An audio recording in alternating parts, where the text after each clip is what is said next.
Affaires publiques, l'émission politique de Judaïque FM présentée par Alexis Lacroix. Guillaume Clossat, bonjour. Bonjour Alexis Lacroix. Très heureux de vous recevoir à Affaires publiques en ce vendredi matin, au terme d'une semaine évidemment très chargée. Vous êtes fondateur de Civico Europe, cofondateur d'Europa Nova, vous êtes éditorialiste à l'Express, auteur de Media for Good, et vous venez de rendre à Jean-Claude Juncker un rapport sur la souveraineté numérique de l'Union européenne face aux défis que représentent les GAFAM. On va en parler bien sûr dans un second temps de l'émission parce que l'année dernière, exactement. Toutes mes excuses.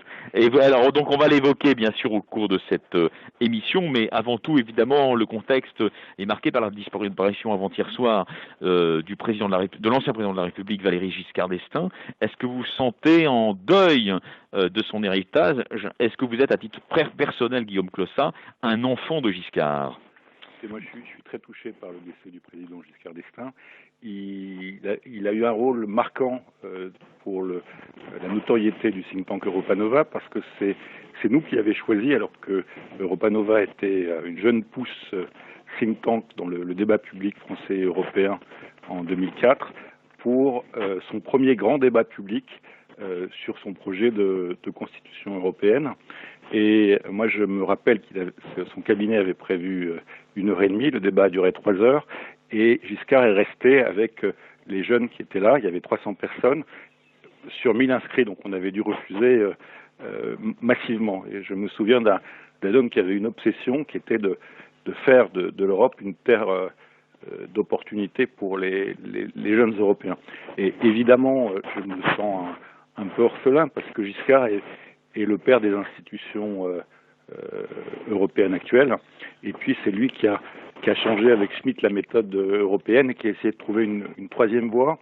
Les années 60, c'était le débat entre finalement De Gaulle, qui était pour l'Europe des peuples et des nations, et les fédéralistes. Et il a trouvé une voie qui puisse réconcilier les deux, qui soit une communauté d'États et de citoyens, à la fois en instituant le Conseil européen des chefs d'État et de gouvernement, parce que les chefs d'État et de gouvernement n'étaient pas impliqués dans le projet européen, c'était les ministres des Affaires étrangères, et ils considéraient qu'il fallait un collectif de chefs d'État pour résoudre des crises, notamment au milieu des années 70, où il y a une crise économique et monétaire considérable, avec les crises pétrolières et puis la fin du système de sécurité fixe. Vous avez absolument raison. Européen. Guillaume Clossat, donc c'est évidemment un héritage européen très important. Il faut qu'on évoque bien sûr ici à Affaires publiques avec vous le fait qu'il a été aussi bien sûr associé très étroitement aux premières loges, disons, dans la rédaction du projet de ce qu'on a appelé la Constitution européenne. Quel bilan aussi tirez-vous de cette action-là du président Giscard d'Estaing dans les années 2000 en faveur, disons, de la création d'une Europe intégrée? Écoutez, le traité de Lisbonne est l'héritier direct de son projet pour une constitution pour l'Europe. Lui voulait un projet qui soit plus simple, et c'est les amis de Laurent Fabius qui ont exigé que le projet de constitution intègre les traités antérieurs, ce qui faisait en fait de son traité de constitution quelque chose d'assez indigeste, et sur lequel les anti-européens ont joué en disant tout ça est gravé dans le marbre et on ne pourra rien changer. Donc il en était un peu désespéré, mais la ruse de l'histoire, c'est que le traité de Lisbonne reprend 95% de son projet de constitution pour l'Europe, et ce traité, c'est les institutions actuelles qui ont permis de gérer plusieurs crises et qui sont utilisées de manière sous-optimale, c'est-à-dire qu'il y a beaucoup de dispositions dans le traité de Lisbonne qui permettent à l'Europe de se transformer en puissance, la majorité qualifiée en matière d'affaires étrangères, de fiscalité, une clause sociale qui permet de renforcer la dimension sociale de l'Europe, des modalités pour associer les citoyens qui ne sont aujourd'hui pas mises en œuvre et qui changeraient radicalement la manière de faire progresser l'Europe. Donc l'héritage Giscard est véritablement clé, et s'il y a un père, je dirais, des institutions actuelles, c'est bien lui. Alors, Valéry Giscard d'Estaing, c'était aussi une époque qu'on a appelée celle de la fin des Trente Glorieuses, mais c'était évidemment, il est resté dans les mémoires de beaucoup de Français, et même bien sûr de beaucoup de nos partenaires européens, comme l'un des modernisateurs de la France. Est-ce que vous avez le sentiment, vous qui connaissez bien le deuxième, à savoir Emmanuel Macron, que celui-ci s'inscrit en partie dans la trace de ce libéralisme orléaniste modéré que Valéry Giscard d'Estaing a représenté pour moderniser la France? Ce qui est certain, c'est que Giscard avait une méthode, notamment européenne, qui n'est pas celle d'Emmanuel Macron. Au niveau européen, il avait créé une convivialité avec Helmut Schmidt qui a permis au moteur franco-allemand de prendre une véritable consistance qu'elle n'a jamais reprise par la suite. Et il avait le souci que l'ensemble des partenaires européens soient intégrés dans la discussion. C'est pour ça qu'il a créé le Conseil européen, pour que l'Europe ne soit pas une affaire française. Il savait que si les Français prenaient le lead tout seuls, il y aurait un rejet des autres, et pour que ça soit une affaire collective. Et ça, c'est une grande différence de méthode entre Giscard et Emmanuel Macron, qui a une approche qui est un peu moins collective que le président Giscard d'Estaing. Et puis le président. Oui, alors à sa décharge. Et Guillaume Clossat, est-ce qu'on ne peut pas aussi dire que le contexte global a changé, la place même de la France en Europe a changé, et jusqu'à un certain point, même si la voix de la France compte encore beaucoup symboliquement, et notamment bien sûr dans les mondes en développement et en Afrique, il y a peut-être aussi un recul de la simple force de la France au sein de l'Union européenne, qui n'existait pas il y a 40 ou 50 ans, où c'était un contexte beaucoup plus favorable pour pousser les intérêts de la France. Je pense qu'il y a une question de méthode. J'ai été au cœur du pilotage de la dernière présidence française de l'Union européenne, et on a essayé de créer vraiment une dynamique collective et autour de la notion d'intérêt général européen. Je pense que quand la France porte l'intérêt de tous, elle a une voix qui est démultipliée, mais il faut qu'elle le fasse avec humilité. Et vous pensez que le président Emmanuel Macron manque parfois d'humilité dans sa relation, notamment avec la chancelière Angela Merkel? La relation avec la chancelière Angela Merkel s'est beaucoup resserrée ces derniers mois, mais je pense que les 3 premières années ont été assez difficiles, notamment pour une question de style. Et puis la convivialité, ça vient naturellement ou ça ne vient pas. Et ça, c'est très important dans les relations européennes. Alors, on va quand même évoquer un sujet qui fâche peut-être un peu plus.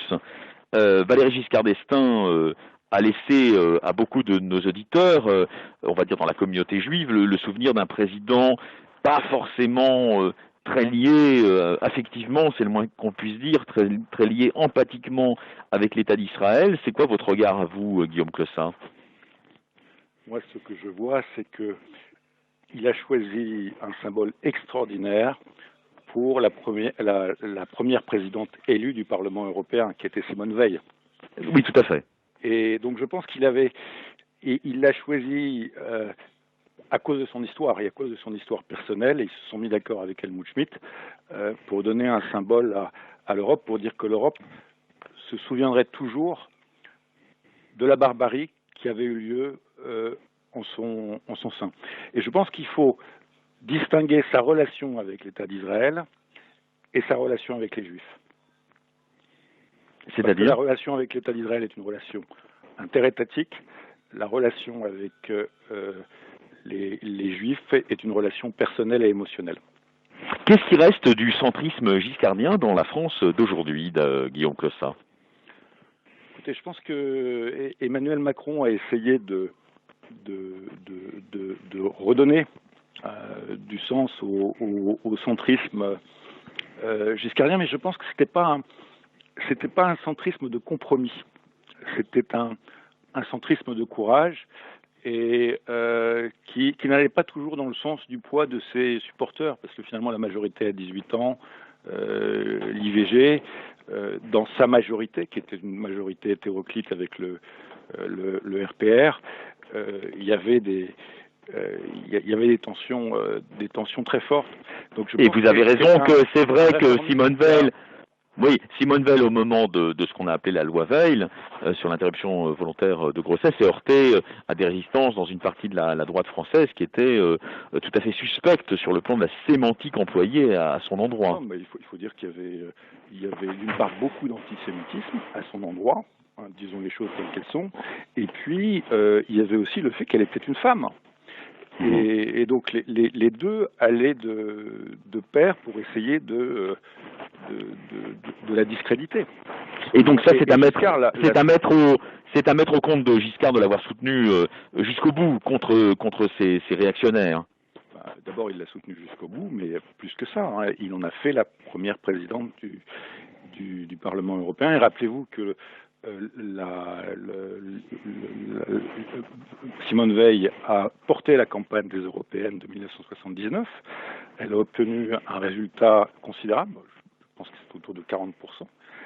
Je pense que ça a changé aussi beaucoup de choses en France par rapport à l'image des Juifs et à l'image de ce que voulait dire le combat européen et sa dimension historique.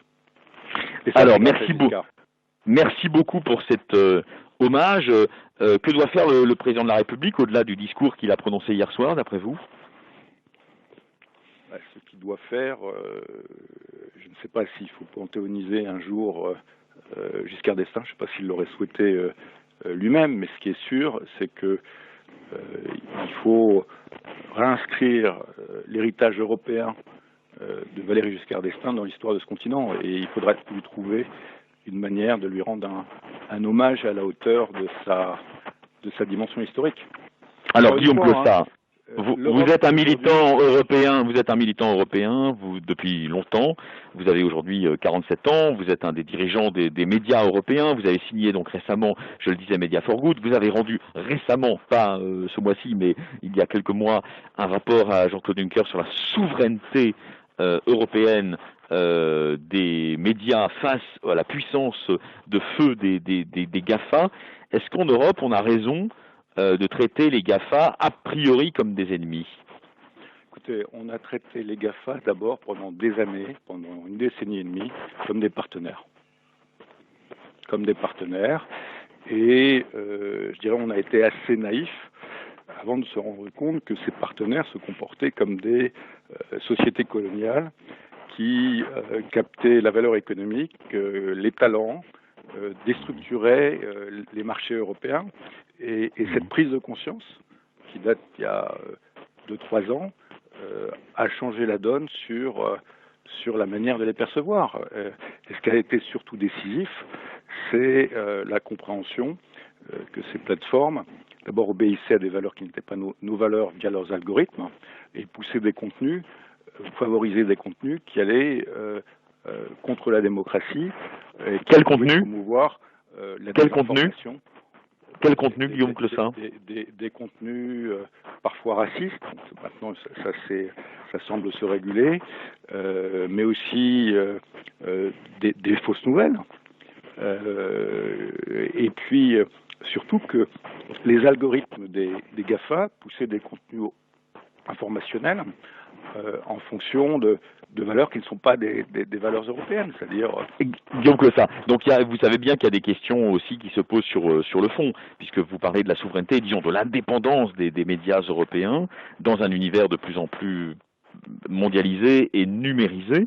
Mais vous avez un argumentaire qui vient, on va dire, de la gauche de la gauche, qui est repris souvent par un homme politique comme Jean-Luc Mélenchon, avec toute la force du populisme dont il est éventuellement capable, mais qui rappelle tout de même que si les médias français, par exemple, observent des limites à leur indépendance, c'est pas seulement en raison des GAFA, c'est tout simplement en raison du fait qu'ils sont possédés par un tout petit grand nombre de personnes qui se connaissent et qui ont les mêmes opinions fondamentalement sur les sujets clés. Est-ce que c'est pas une approche qui enrichirait, disons, la critique par ailleurs légitime des GAFA? Écoutez, la critique que je fais sur les GAFA, et je reconnais leur contribution à l'innovation et un rôle structurant pour la diffusion des nouvelles technologies, cette critique, elle est aujourd'hui partagée par les institutions européennes. Et le sujet il est assez simple, c'est que nos démocraties ou nos sociétés libérales d'après-guerre se sont constituées sur la base de deux piliers, des démocraties informées permettant un débat public de qualité et rationnel, et une économie sociale de marché. Et pour ces deux piliers, il y a un besoin clé qui est une information pluraliste qui est indispensable au fonctionnement de nos sociétés. Et cette information pluraliste, elle est remise en cause de différentes manières. Vous avez raison que le fait qu'il y ait une concentration dans très peu d'acteurs est un sujet, mais le rôle des GAFA est clé parce qu'ils captent entre 50 et 80% selon les pays de la valeur économique publicitaire qui allait autrefois aux médias. Il y a des situations de dépendance, c'est pas moi qui le dis, c'est un journal comme le Guardian, quasi total, qui se mettent en place dans la mesure où pour la distribution sur les réseaux, pour la publicité, pour la mesure d'audience, pour la promotion des contenus, même pour les outils de création de contenu et la formation, voire la R&D, ils dépendent des GAFA qui mettent en place des fonds spéciaux, etc. Et donc ça crée une dépendance quasi totale. C'est pour ça que la Commission européenne a décidé de lancer une stratégie d'ensemble pour soutenir la diversité et l'indépendance des médias. Il y a eu une première décision ce mercredi 2 décembre à la Commission avec deux plans.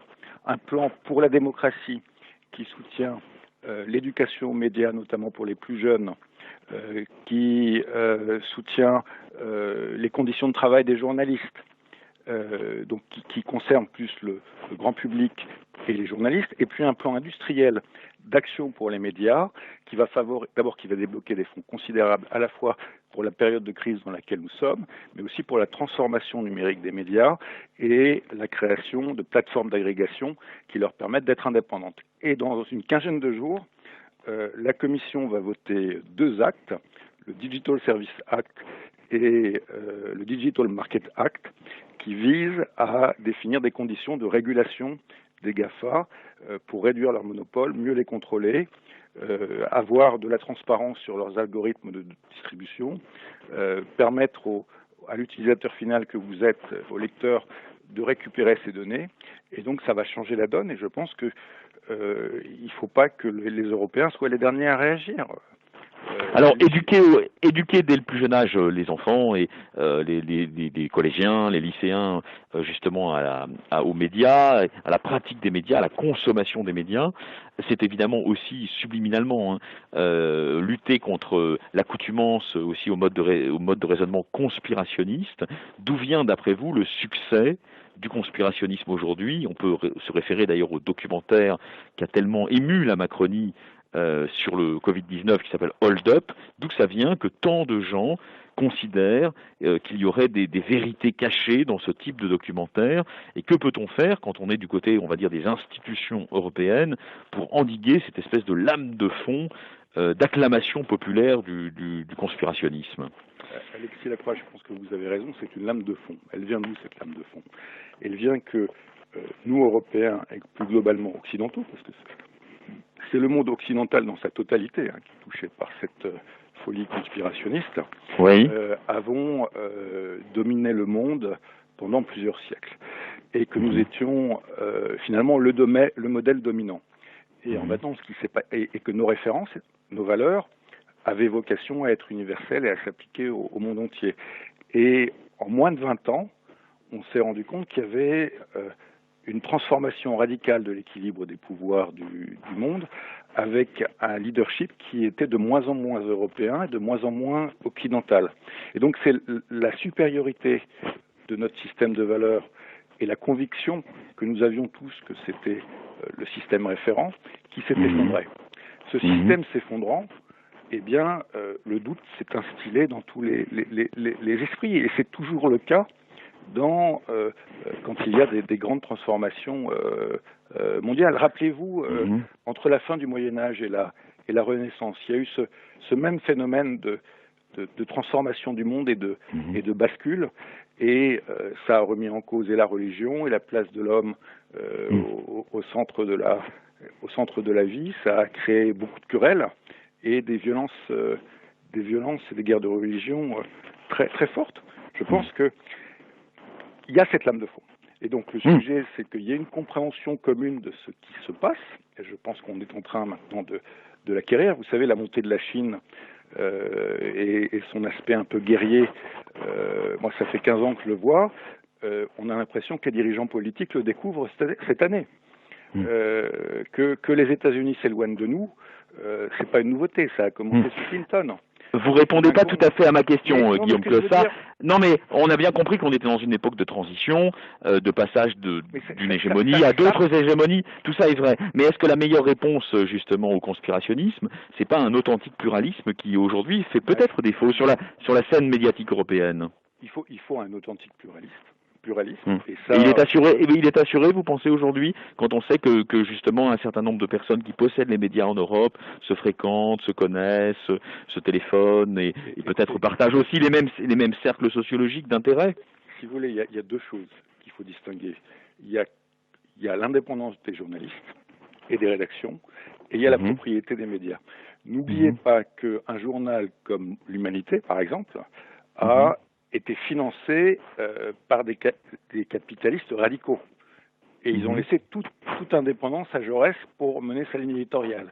Mais ça reposait sur une conviction qui était que il fallait un pluralisme pour assurer un bon fonctionnement démocratique et éviter que des mouvements se transforment, des mouvements qui avaient vocation à être des mouvements politiques se transforment en mouvements révolutionnaires. Et vous pensez que c'est encore le souci principal au sein des élites européennes, c'est encore le souci principal?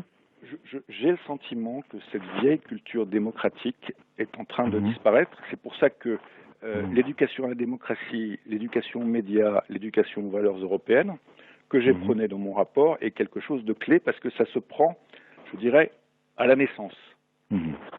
Ça s'adopte à la naissance, et donc ça, c'est un travail de fond. Ensuite, il faut veiller à ce que les conditions du pluralisme s'exercent. Je dirais qu'en France, on a quand même un système qui est assez pluraliste.